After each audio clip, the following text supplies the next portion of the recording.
আসসালামু আলাইকুম রহমতুল্লাহি ওবরকাতুহু। আবারও চলে আসলাম আপনাদের সাথে একটি আবেগী হৃদয়ে অত্যন্ত আবেগপূর্ণ কিছু কথা নিয়ে। আপনি আমায় ভালোবাসবেন প্লিজ। তো আসুন আমরা সরাসরি কবিতায় চলে যাই।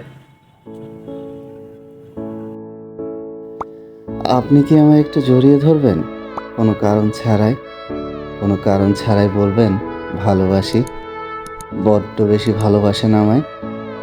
বলবেন এই পুরা পৃথিবীও যদি কোনোদিন আঁধারে ঢেকে যায়, তবুও আপনি আমার হাত ছেড়ে দেবেন না। আপনি কি আমার স্বপ্ন সারথি হবেন? ভালোবাসার সবুজ খামে মোড়ানো এক টুকরো নীল স্বপ্ন। যদি আপনি আমায় ভালোবাসতে না চান, তবুও আপনি আমায় একটু জড়িয়ে ধরুন। কোনো কারণ ছাড়াই বলুন অসম্ভব ভালোবাসেন আমায়। আপনি কি আমায় একটু ভালোবাসবেন ওই 70-80 দশকের মতো, যে ভালোবাসায় থাকবে না কোনো স্বার্থ, থাকবে না কোনো মিথ্যা প্রতিশ্রুতি। আমাদের পথ চলা হবে অনন্তের জন্য। কোনোদিন যদি ভালোবাসার আকাশে আধার নেমে আসে, আপনি আপনার ভালোবাসার আলো দিয়ে আলোকিত করবেন আমাদের পৃথিবীকে। এমনভাবে ভালোবাসবেন যেন একটি জীবনও কম পড়ে যায় ভালোবাসার জন্য। এমন নিখাতভাবে একটু ভালোবাসবেন প্লিজ। যে ভালোবাসায় ভিডিও কল নয়, এক টুকরো নীল খামে মোড়ানো চিরকুট হবে মহামূল্যবান। যে চিরকুটখানা পড়তে পড়তে আপনার হাসি মাখা মুখখানি ভেসে উঠবে বারবার।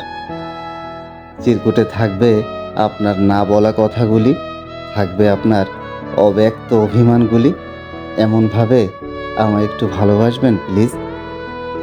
যে ভালোবাসায় প্রতিদিন দেখা করা কিংবা স্পর্শের প্রয়োজন নেই, শুধুমাত্র একটি অডিও কল অথবা একটি ভয়েসে এতটুকু বলা, আপনাকে ভীষণ মনে পড়ে আমার, আপনাকে ভীষণ মিস করি প্রতি মুহূর্তে। এই কথাগুলি যেন একটি জীবনের চেয়েও মূল্যবান। এমনভাবে একটু ভালোবাসবেন প্লিজ।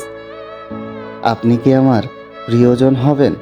প্রিয়জন, এমন একজন প্রিয়জন, যে প্রিয়জন আমার মৃত্যুর পরেও আমার সমাধিতে দাঁড়িয়ে আমার জন্য দোয়া করবেন।